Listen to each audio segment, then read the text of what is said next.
सम्मानित साथियों, नमो बुद्धाय, जय भीम। हमेशा की भांति एक बार पुनः हम लेकर आ गए हैं डॉक्टर अंबेडकर संदेश का मतलब होता है बाबा साहब के भाषण या बाबा साहब के शानदार लेख का। डॉक्टर अंबेडकर संदेश नियमित सुबह 5 बजे हम लाते हैं आवाज का ऑफिशियल यूट्यूब चैनल के माध्यम से। मुझे पूरा भरोसा है कि आपने यूट्यूब चैनल आवाज का ऑफिशियल को सब्सक्राइब जरूर कर लिया होगा।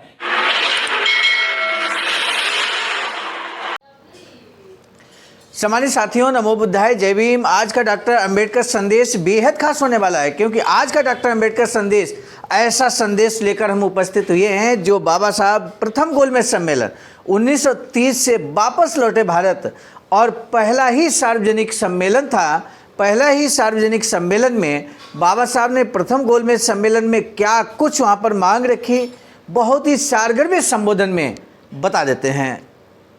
तो आज के डॉक्टर अंबेडकर संदेश में यदि आप भी जानना चाहते हैं कि बाबा साहब ने प्रथम गोलमेज सम्मेलन में आखिर कौन कौन सी बातें वहाँ रखी ब्रिटिश प्रधानमंत्री के समक्ष गोलमेज सम्मेलन में, तो अगर आप भी इच्छुक हैं जानने के, तो निश्चित रूप से आपको आज के डॉक्टर अंबेडकर संदेश को जरूर देख लेना चाहिए, सुन लेना चाहिए। सम्मानित साथियों, आज के डॉक्टर अंबेडकर संदेश को स्टार्ट करने से पहले हम आपको बता दें, एक नया प्रयोग इस समय डॉक्टर अंबेडकर संदेश में किया जा रहा है। वो ये कि इसी डॉक्टर अंबेडकर संदेश के अंत में या बीच में एक प्रश्न जरूर पूछा जाएगा, जो इसी बाबा साहब के इसी क्रांतिकारी भाषण से संबंधित होगा। उसी का एक अंश के रूप में कुछ शब्दों में ही आंसर आपको देना रहेगा।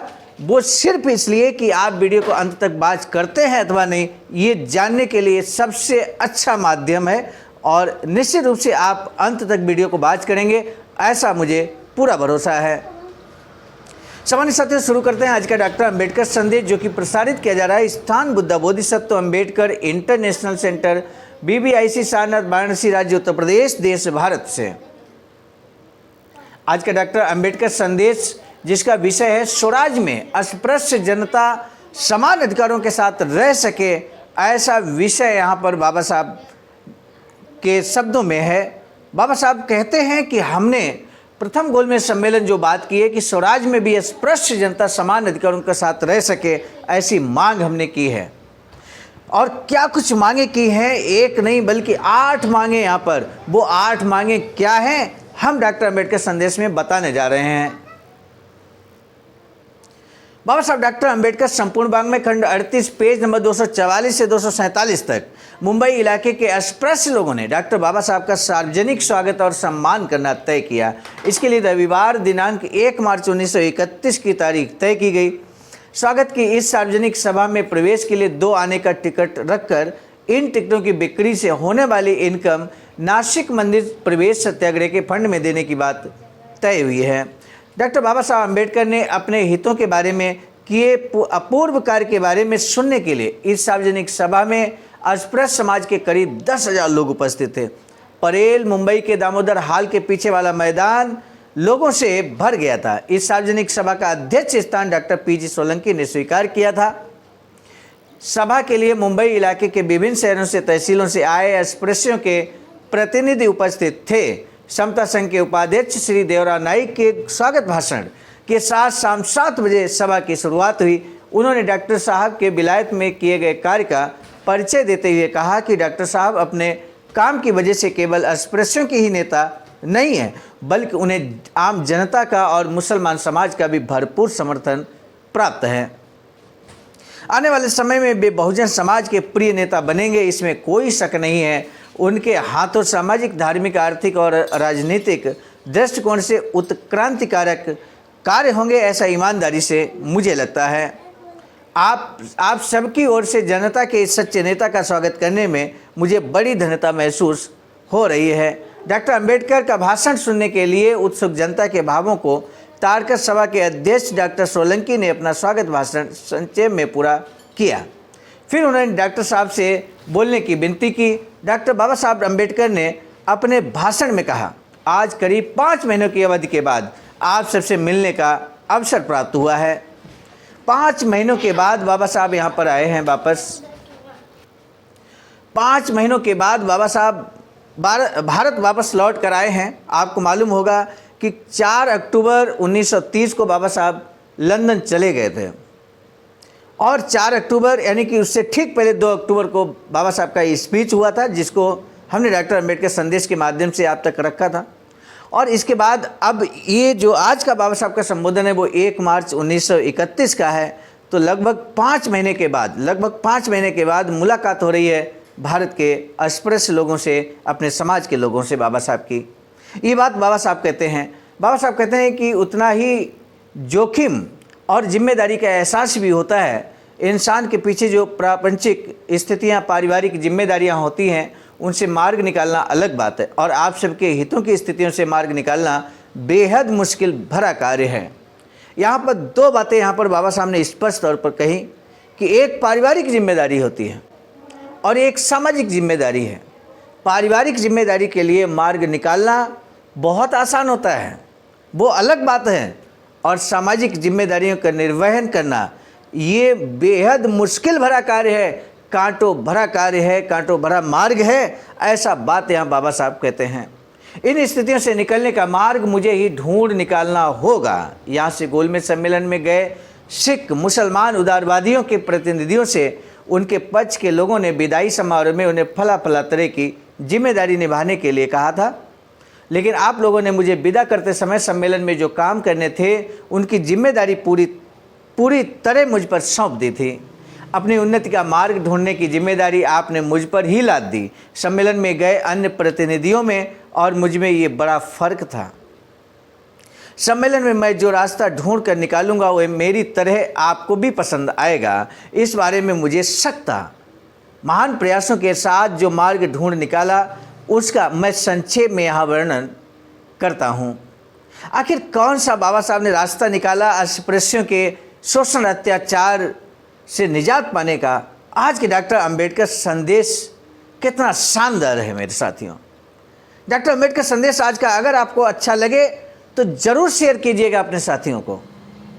हम कभी भी ये नहीं कहते कि आप 1000 लोगों के पास या 2000 लोगों के पास या सैकड़ों लोगों के पास आप इस संदेश को भेजिए। मेरा आपसे निवेदन है कि आप सुन रहे हैं डॉक्टर अंबेडकर संदेश, तो कम से कम एक व्यक्ति को ज़रूर इसको भेजने का कार्य करें और इसका फीडबैक भी लेने का कार्य करें। निश्चित रूप से सार्थक प्रयास कहा जाएगा। बाबा साहब कहते हैं कि मैं संक्षेप में यहाँ वर्णन जरूर करूँगा, और यहाँ राय बहादुर श्रीनिवासन के सहयोग से मैंने जो योजना सम्मेलन में प्रस्तुत की उसमें हमने 8 शर्तों की मांग रखी है, जो इस प्रकार है। पहली बात, समान अधिकारों वाली नागरिकता। सबसे पहला बिंदु बाबा साहब ने समान अधिकारों वाली नागरिकता की बात की। भारत को स्वराज मिलना चाहिए अथवा नहीं। स्वराज यदि प्राप्त होता है तो वह किस प्रकार का हो, इस पर बाबा साहब ने विचार रखे। स्वराज किसी भी तरह का हो, लेकिन उसमें अस्पृश्य जनता को समान हक से रहने का अधिकार मिलना चाहिए। ये मांग बाबा साहब कहते हैं हमने रखी। हमारे लिए स्वराज में अगर कोई जगह नहीं है तो ये स्वराज 100% पूर्ण रूपेण हो, तब भी हमें नहीं चाहिए, हमें स्वीकार नहीं होगा। ये बात बाबा साहब कहते हैं हमने स्पष्ट तौर पर गोलमेज सम्मेलन में कह दी है। साथ ही एक और बात स्पष्ट है कि अगर भारत की स्वराज की स्थापना हो तो सत्ता उच्च वर्ग के हाथों में जाएगी। इसलिए उच्च वर्ग के हाथ में राजनीतिक सत्ता जाने से पहले हमारी अस्पृश्यता अगर कानूनन दूर की जानी चाहिए, तभी हम उसको स्वीकार करेंगे। ये बात बाबा साहब कहते हैं हमने स्पष्ट तौर पर ब्रिटिश प्रधानमंत्री मैकडोनाल्ड को बता दिया है। कानूनन अगर अस्पृश्यता निवारण की धारा बना भी ली जाए तो भी सभी वर्ग के लोग समान अधिकार से रहेंगे, ये तय करना जरूरी था। अस्पृश्यों को यदि कोई पैरों के नीचे कुचलने की कोशिश करता है तो उसे राजनीतिक अपराध करार दिया जाना चाहिए। इस मांग के बारे में केवल मुख्य प्रधानमंत्री मिस्टर रैमसे मैकडोनाल्ड का आश्वासन मिला है। बाबा साहब कहते हैं कि यहाँ पर जो ब्रिटिश के प्रधानमंत्री हैं रैमसे मैकडोनाल्ड, उन्होंने आश्वस्त किया पूरी तरह से कि हम ऐसा प्रावधान करेंगे भारतीय संविधान के अंतर्गत, जो भारत में नया संविधान लागू होने जा रहा है, तो उसमें इस तरह का प्रावधान होगा कि अस्पृश्यता करने वाले व्यक्ति को राजनीतिक यानी कि अस्पृश्यता को राजनीतिक अपराध करार दिया जाएगा। बाबा साहब कहते हैं आगे कमेटी में होने वाले विचार विमर्श में इस मामले में निर्णय होगा। कुछ भी हो जाए और हमें जितने चाहे राजनीतिक अधिकार मिल जाए, फिर भी अस्पृश्य वर्ग को ये डर लगता है कि अगली योजनाओं में उनके बारे में कानूनन या कार्यकारी मंडल के आदेश से भेदभावपूर्ण व्यवहार होगा। इसलिए विधिमंडल हो ऐसी कोई व्यवस्था की जानी चाहिए, और जब तक ऐसी व्यवस्था नहीं की जाती है कार्यकारी मंडल ऐसा कोई भेदभाव कर ही न सके जिससे कि द्वेष या क्षोभ पैदा हो। तब तक बहुसंख्यक लोगों के शासन में रहने की बात मानना अस्पृश्य समाज के लिए संभव नहीं है। अगले विधिमंडल में हम अल्पसंख्यक ही रहने वाले हैं, सौ में भेदभाव करते हुए कानून बनाने का मौका नहीं मिलना चाहिए। केवल ऐसी नीति ही से प्रतिनिधियों का अनुपात बहुत कम है। विधिमंडलों को विभिन्न जातियों में अपनाएं जिससे मानवता के हक प्राप्त हों, और ये मांग सम्मेलन में मान ली गई। चुनावों के बारे में आज की स्थिति संतोषजनक नहीं है। इस बारे में केवल अमीरों और मध्य वर्ग के लोगों को ही मतदान का अधिकार है। गरीब और श्रमजीवी लोग अपना प्रतिनिधि नहीं चुन सकते। सम्मानित साथियों, ये बाबा साहब का स्पीच हम लेकर उपस्थित हैं 1 मार्च 1931 का, यानी कि 1931 में कंडीशन ये थी कि मतदान का अधिकार सिर्फ और सिर्फ अमीरों और मध्य वर्ग के लोगों को था। आप विचार कीजिए कि अमीर और मध्य वर्ग के लोग होते कौन थे उस समय। ऐसे में एक बहुत बड़ा वर्ग, यूं कहें कि बहुजन समाज, मतदान करने से वंचित था। और जब आप अपने मन का प्रतिनिधि ही नहीं चुन पाएंगे तो कैसे आपका भला होगा, कैसे आपका कल्याण होगा। बाबा साहब कहते हैं गरीब और श्रमजीवी लोग अपना प्रतिनिधि नहीं चुन सकते थे, चुनने का अधिकार नहीं था। यानी कि हमें उस बात पर ध्यान देना चाहिए कि आज की डेट में पूरे भारतवर्ष में 18 वर्ष आयु पूरी करते ही हम सभी को मतदान का अधिकार मिलता है, और हम देश के नेताओं को चुनते हैं, सांसद विधायकों को चुनते हैं, प्रतिनिधियों को चुनते हैं। आज जो अधिकार मिला है, आप देखिए, महसूस कीजिए कि कितना संघर्ष बाबा साहब ने किया। ये मांग बाबा साहब ने गोलमेज सम्मेलन में की, तब जाकर आज हम सभी को मतदान का अधिकार प्राप्त हुआ है साथियों। इसलिए हम बारंबार कहते हैं कि आपको जो भी अधिकार मिले हैं आज वर्तमान में, उन अधिकारों का इतिहास जरूर जान लेना चाहिए। और यदि हम अधिकारों को नहीं जानते हैं तो निश्चित मानिए कि आज नहीं कल हम गुलाम पुनः हो जाएंगे। गुलामी से बचने के लिए जरूरी है कि आप इतिहास को जानें। बाबा साहब कहते हैं कि जो कौम अपना इतिहास नहीं जानती वो भविष्य का निर्माण नहीं कर सकती, इतिहास निर्माण नहीं कर सकती। और इसलिए हमें इतिहास जानने के लिए डॉक्टर अंबेडकर संदेश को जरूर यहाँ पर बाबा साहब डॉक्टर अंबेडकर संपूर्ण वाङ्मय को जरूर पढ़ना चाहिए या सुनना चाहिए। गरीब और श्रमजीवी लोग अपना प्रतिनिधि नहीं चुन सकते। इस देश में गरीबों की संख्या लगभग 90% है। उन्हें अपने ही संबंधों के बारे में सरकार का मुंह ताकना पड़ता है, और इसीलिए वे परालंबी हो जाते हैं। 90%, आप सोचिए ना इस बारे में। इसलिए भविष्यकालीन आज़ाद भारत में ऐसी अपमानजनक स्थिति पैदा न हो, इसके लिए सभी वयस्कों को मतदान के अधिकार की मैंने मांग की है। आज जो वोट देने का अधिकार 90% जनता को है, भारत की 100% जनता को है, लेकिन उसमें 90% जो मतदान का अधिकार प्राप्त है वो बाबा साहब का संघर्ष है मेरे साथियों। इसलिए बाबा साहब बहुजन समाज के सबसे बड़े नेता हैं, ये हम कह सकते हैं। इसलिए भविष्यकालीन आज़ाद भारत में ऐसी अपमानजनक स्थिति पैदा ना हो, इसलिए सभी वयस्कों को मतदान के अधिकार की मैंने मांग की है। इस कोटेशन को ध्यान रखिएगा मेरे साथियों। इस सवाल पर बहुत माथापच्ची हुई, सिर फुटीबल हुई। हम 4 प्रतिनिधियों ने ही इस सवाल पर जोर दिया, लेकिन उसका कोई फायदा नहीं हुआ।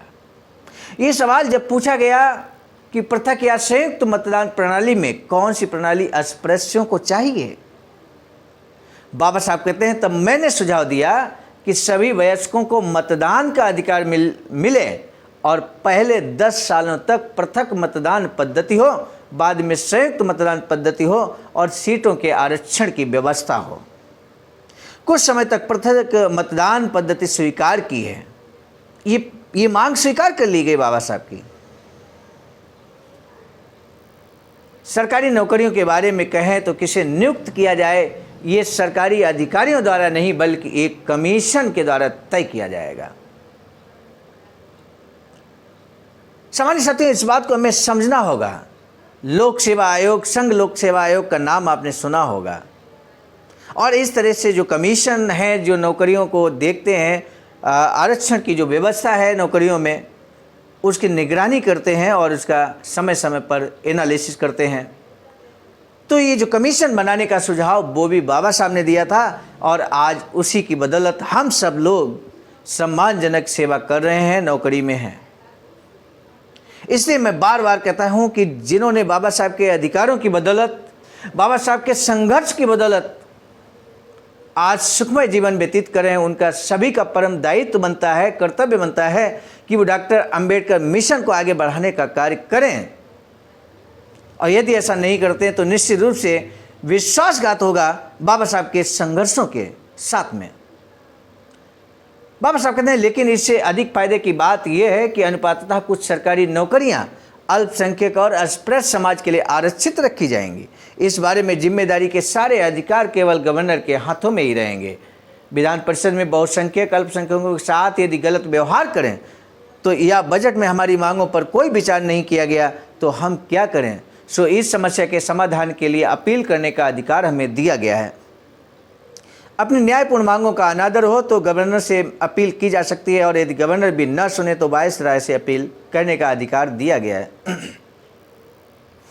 इसके अलावा पूरे देश में अस्पृश्यता की समस्या है। इस मामले में केंद्रीय विधिमंडल में अस्पृश्यों की तरफ से एक दीवान नियुक्त कर उसके एक सूत्रता लाने के द्वारा सभी शिकायतें सुनी जाएं, लेकिन इस मामले में संतोषजनक निर्णय नहीं दिया गया है। पुलिस और सेना में अपने लोगों को सभी स्तर की नौकरियां मिलने का प्रावधान रखा गया है। इस मामले में सभी प्रतिनिधियों का इस बात के लिए समर्थन मिल चुका है कि आज के बाद इन दोनों जगहों पर नौकरी पाते समय जाति, धर्म और आदि मामलों को लेकर रोक नहीं लगाई जाएगी। आखिर में इतना ही कहा जा सकता है कि ऊपर बताई सभी बातों पर सोच विचार के बाद यही लगता है कि भारत को मिलने वाले आगामी स्वराज में अल्पसंख्यकों के बारे में शर्तें निश्चित किए बगैर किसी भी तरह का नया संविधान लाना बेकार है। और इस तरह अगर हम ऐसा स्वराज चाहते हैं जिसमें बहुजन समाज के साथ समता का व्यवहार हो, तो हर बालिग को मतदान का अधिकार मिले, इसके लिए कोशिश करना जरूरी है। सभी वयस्कों को मतदान के अधिकार का प्रश्न बहुत महत्वपूर्ण है, और इस बारे में मुझे शिद्दत से ये लगता है कि गरीबों का जीवन जिसमें सुरक्षित नहीं, वह स्वराज धोखादायक है। इसके बाद नासिक कालाराम मंदिर सत्याग्रह के लिए तन मन धन से मदद करने की मैं आप सभी से तहे दिल से विनती करता हूँ। यहाँ के हालात चिंताजनक हैं ही, इसके बावजूद मेरे पीछे सहयोगियों ने, अखिल भारतीय बहिष्कृत समाज सेवा संघ और डॉक्टर अंबेडकर सेवा दल ने जो जिम्मेदारी निभाई है उसके लिए उन्हें धन्यवाद दिए बगैर रहा नहीं जा सकता। डॉक्टर अंबेडकर के भाषण के बाद अध्यक्ष डॉक्टर सोलंकी का भाषण हुआ। विलायत में हुए सम्मेलन में अस्पृश्यों की ओर से उन्होंने कितनी बड़ी जिम्मेदारी निभाई इसकी जानकारी दी। गोलमेज सम्मेलन में गए अन्य प्रतिनिधियों से भी मिले तो उन्होंने उनके बारे में क्या कहा ये बताया। उनके बाद गुरुवर श्री कृष्ण राव केलुस्कर का भाषण हुआ। अपना उज्जवल स्वप्न पूरा होने की बात उन्होंने कही।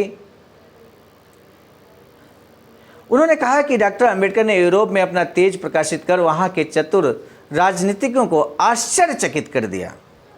निश्चित रूप से ये आश्चर्यचकित करने वाली घटना थी जिस तरह से बाबा साहब ने क्रांतिकारी भाषण दिए, वहाँ पर क्रांतिकारी प्रस्ताव रखे, और ऐसे प्रस्तावों की बदौलत आज अस्पृश्य समाज, जो दलित समाज जिस समय कहा जाता था, यूँ कहें कि प्रगति के मार्ग पर अग्रसर है। ये बाबा साहब के संघर्षों की बदौलत है। तो निश्चित रूप से वहाँ पर जो लीडर्स मौजूद थे, यूँ कहें कि भारत के जो ब्रिटिश के प्रधानमंत्री थे रैमसे मैकडोनाल्ड, वो भी बाबा साहब के स्पीच से बहुत प्रभावित हुए और आश्चर्यचकित भी हुए। उन्होंने जो काम किया वो केवल अस्पृश्य वर्ग के लिए नहीं बल्कि पूरे भारतीय समाज के लिए है। ईश्वर से उन्होंने डॉक्टर अंबेडकर की दीर्घायु की कामना की। अंत में श्री एस.एन. शिवतरकर जी ने अध्यक्ष सभा में उपस्थित अतिथि अस्पृश्य भाई बहनों का और विभिन्न सेवा दलों के प्रति सार्वजनिक रूप से आभार प्रकट किया और नासिक मंदिर प्रवेश फंड को मुसलमान बंधुओं की तरफ से मिस्टर मनियार ने 101 रुपयों का चंदा दिए जाने की घोषणा की। बाद में अंबेडकर सेवा दल के सर्वाधिकारी श्री शंकर बडलकर का स्फूर्तिदायी भाषण हुआ। डॉक्टर अंबेडकर को विभिन्न संस्थाओं की ओर से फूल मालाएं और गुलदस्ते अर्पण किए जाने के बाद सार्वजनिक सम्मान का ये समारोह संपन्न हुआ। इस तरह से आज का डॉक्टर अंबेडकर संदेश यहाँ तक था। सम्मानित साथियों, वादे के मुताबिक एक प्रश्न आपके समक्ष है। 1 मार्च 1931 की इस स्वागत सभा में प्रवेश के लिए कितने रुपए का या कितने पैसे का या कितने आने का टिकट था और इस फंड का उपयोग क्या होगा, कहाँ पर किया जाएगा? संक्षेप में इसका आंसर जो सम्मानित साथी देंगे, हम मानेंगे कि उन्होंने डॉक्टर अंबेडकर संदेश अंत तक बात किया है। और आने वाले समय में मंडली सेमिनार जो आवाज़ का के इस समय निरंतर चल रहे हैं, अभी हाल ही में आजमगढ़ में मंडली सेमिनार हुआ था 2 जुलाई 2023 को, और आगामी मंडली सेमिनार यहाँ पर गोरखपुर में प्रस्तावित है 6 अगस्त को, और उसके बाद 20 अगस्त को चंदौली में प्रस्तावित है सम्मानित साथियों वाराणसी मंडल का। तो इन मंडली सेमिनारों में निश्चित रूप से ऐसे श्रोताओं को, पाठकों का सम्मान, जोरदार सम्मान यहाँ पर किया जाएगा। आप इसका आंसर कमेंट बॉक्स में लिखेंगे, यूट्यूब के कमेंट बॉक्स में नीचे जाकर आप इसका आंसर लिखेंगे तो हमें बहुत खुशी होगी। इसी के साथ हम आपको बता दें, बाबा साहब की एक अधूरी इच्छा बैचारकी सेंटर बनाने की है, और बैचारकी सेंटर निर्माणाधीन है। 14,000 स्क्वायर फीट ज़मीन परचेज कर ली गई है। सारनाथ वाराणसी राज्य उत्तर प्रदेश में। यहाँ पर SBI account number, IFSC code दिया गया। कुछ इस तरह का बैचारकी सेंटर बनाने की परिकल्पना बाबा साहब ने की थी, लेकिन बाबा साहब के जीते जी ये परिकल्पना पूरी नहीं हो पाई। लेकिन यहाँ पर अखिल भारतीय अनुसूचित जाति जनजाति कर्मचारी कल्याण एसोसिएशन के द्वारा, आवाज़ के द्वारा यहाँ पर ये बीड़ा अपने कंधों पर उठाया गया है। आप सभी के सहयोग से निश्चित रूप से ये बैचारकी सेंटर जरूर बनकर तैयार होगा और बाबा साहब की इच्छा के अनुरूप इसका संचालन भी किया जाएगा। सामान्य साथियों, अकाउंट नंबर, IFSC कोड समक्ष प्रदर्शित है। आप भी इसमें अमूल्य योगदान जरूर करें। इसी आह्वान के साथ हम आपको बता दें, आज का डॉक्टर अंबेडकर संदेश लेकर आए थे हम मिशन नायक बुद्ध मित्र मुसाफिर सर, राष्ट्रीय महासचिव आवाज़ का नई दिल्ली, साथ ही साथ प्रांतीय कोषाध्यक्ष आवाज़ का बिहार आदरणीय विजय कुमार बौद्ध जी के संकलन में और आदरणीय मुसाफिर सर के प्रेरणा में ये डॉक्टर अंबेडकर संदेश आप तक पहुँचाने की कोशिश हम करें। प्रस्तुतकर्ता करूँ मैं स्वयं सर्वजित आर्य, राष्ट्रीय कोषाध्यक्ष आवाज़ का नई दिल्ली। कैसा लगा आज का डॉक्टर अंबेडकर संदेश जरूर बताइएगा और साथ ही साथ जन जन तक पहुंचाने में मदद कीजिएगा इस डॉक्टर अंबेडकर संदेश को। अब पुनः मिलेंगे हम नए डॉक्टर अंबेडकर संदेश के साथ। तब तक दीजिए इजाज़त। आप सभी को सादर नमो बुद्धाय। जय भीम।